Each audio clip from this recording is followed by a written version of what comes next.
Hi guys, it's Usernamekate and welcome back to my channel.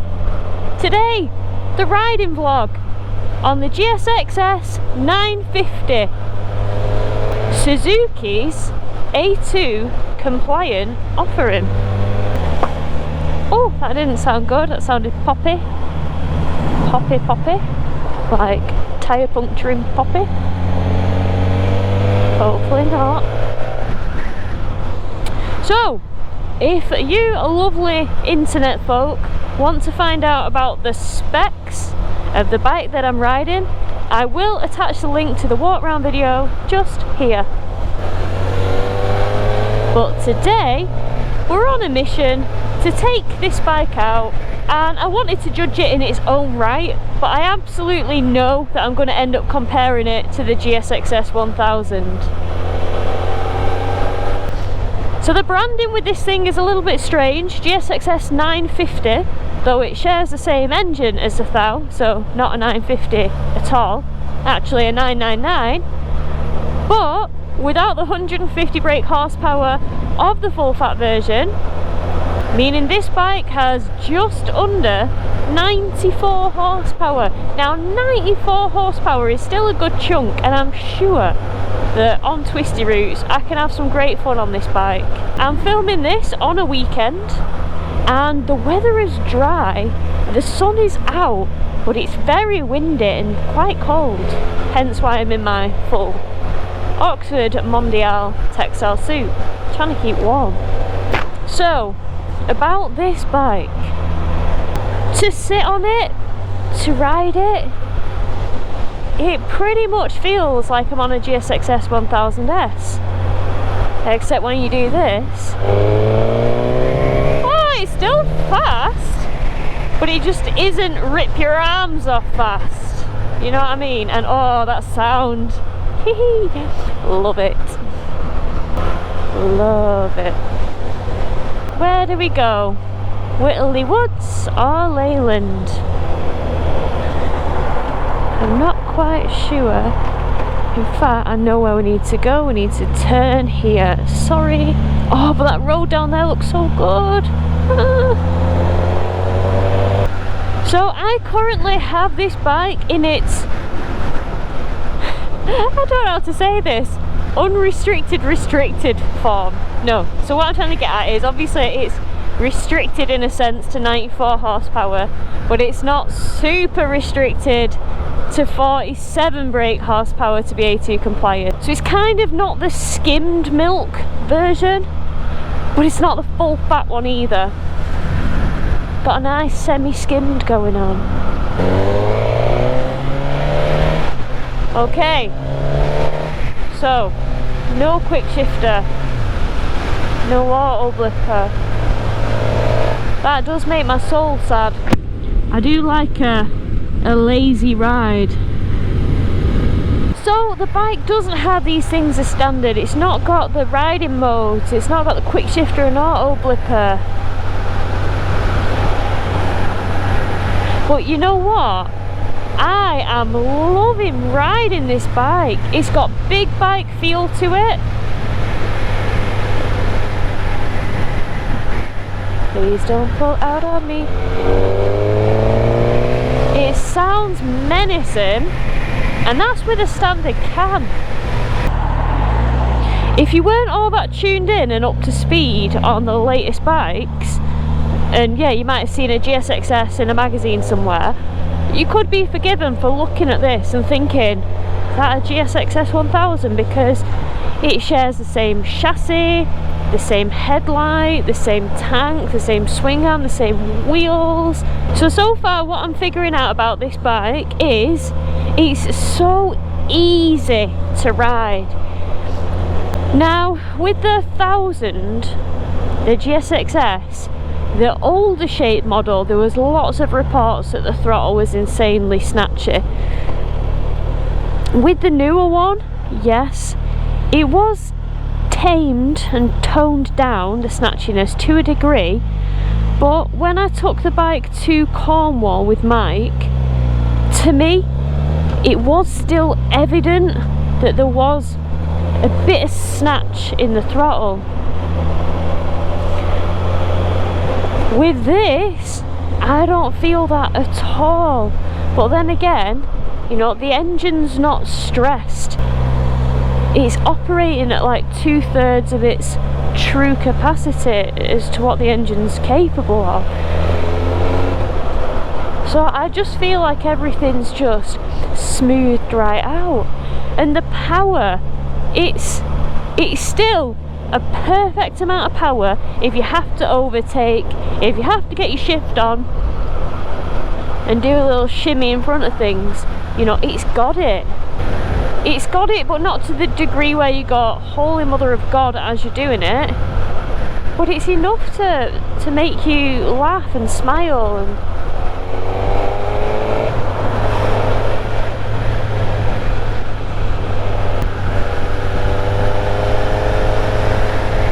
honestly, I'm severely enjoying this bike.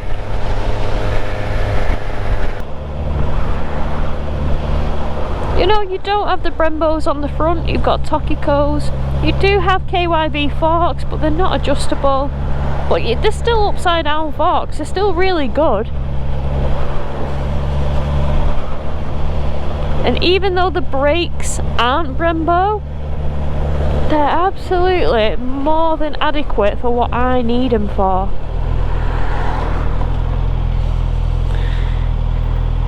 Like, you gotta squeeze on the lever a bit to make them work, granted. But once you do, wonderful. So stop you straight away. Tank range on this thing reported 230 miles to a tank. Christ, that's good for a naked bike. I mean, I can imagine you may well get that if you stick to the speed limit absolutely everywhere. I think you might be a bit hard pressed to get that kind of mileage if you're doing a bit of a cheeky hoon. Probably going to go straight on it. Leyland tank, I bloody well know where I am now. How on earth have I got here? Bloody hellfire. A Leyland bloody tank. I know exactly where I am. How have I gone from being so hideously lost to knowing?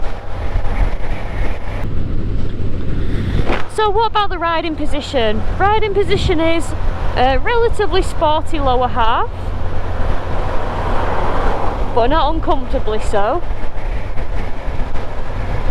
Bars very much upright, typical naked stance, not lent forward like you feel a bit on the brand new S1000R. That's a naked bike, but you're quite far forward on that. With this, you're not, you're just pretty much up.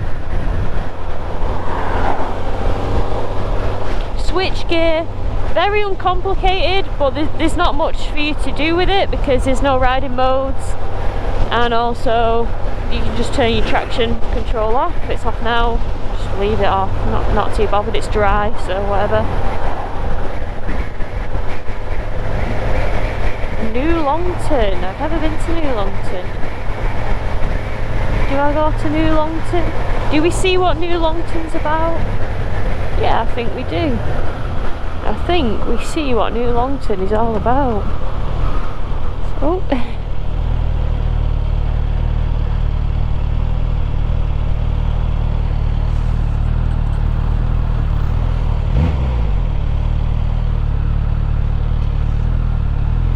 Tiptoe King.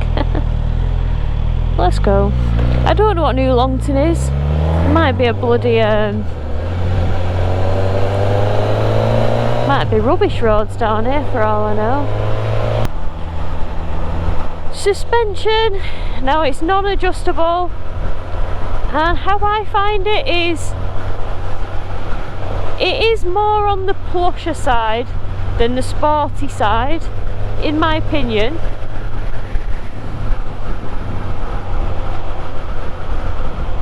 But again, I suppose it just depends what you're used to, doesn't it? Like if you just come off a speed or a street triple, you know, it's going to feel extremely plush. if you've come off something really old with knackered suspension that's dead soggy, you're going to find it a bit sportier. It's one of them, it's kind of, it's all subjective.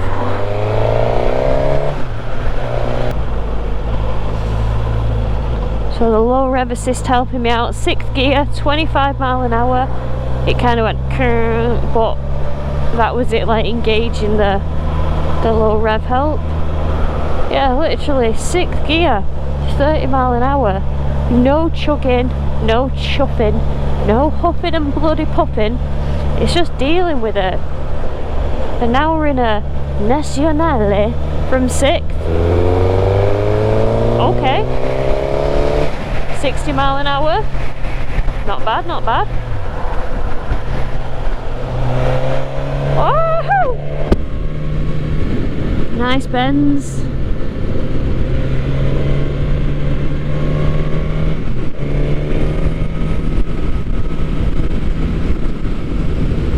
Yeah, I like that. That was nice. Let's just go left. 5, 4, 3, 2, 1. Oh, it's clear. Let's bloody go.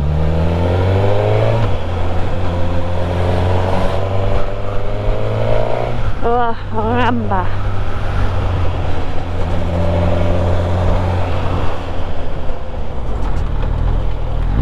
Clear. Oh, yes, sing for me, baby. Jesus. So 100 brake horsepower, but bloody picks its feet up. And no, I didn't go over the speed limit then. I just got to it very, very fast.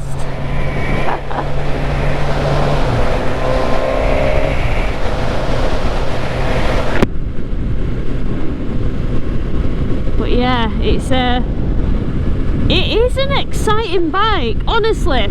I feel a bit guilty actually when James from Suzuki said, listen Kate, all the Gixxers, the Hayabusas, they're all out. I've got a 950. You've ridden the GSXS now, but this is basically the lesser powered one, A2 compliant one. Do you want to take it out? I thought, yes, I do want to take it out, because I feel like it's just not a bike that ever really gets talked about or reported on, and it's massively underrated. I think one of the things about this bike that makes me think is the price, because it is £10,199. Now when you think about who this bike is aimed at, it's aimed at A2 riders. You know, that when they de-restrict the bike, they've got something fun, you know, just below the 100 brake horsepower mark. They've got something fun to carry on their biking journey with. But the trouble is that a lot of other A2 bikes in the market are a lot cheaper, like the MT-07, the CB650R. But then again, they will really compete with bikes like the SV650, which are a similar horsepower and a similar price, but also A2 compliant. You could restrict them. But you've just got a little bit, well, you have got a lot more poke than them actually. So yeah, as pleasant as a bike it is, and a fun bike, and actually quite an exhilarating bike, because there is something nice about working something. You know, you like to make it work, earn its bloody crust. But it's whether, I suppose, you can kind of justify that price from brand new. Like £10,199, man. For £1,000 more, you've got the whole turkey. Well guys, let me know in the comments below what you think about this whole offering, this bike. Do you understand where Suzuki have come from with it? Like, I get it to a degree. Well guys, I hope you've enjoyed this video. I hope it's given you a little bit of a taste of the GSXS 950. If I've missed anything, which I probably have, let's be real, it's me, and you've got any questions, pop them in the comments section below. I'm usually pretty active in there and I will try and answer your question. If you guys like what you see, please feel free to hit that subscribe button. That really helps my channel. And if you could comment and like, that really helps as well. Okay, so until the next vlog, take care guys, and I will see you shortly.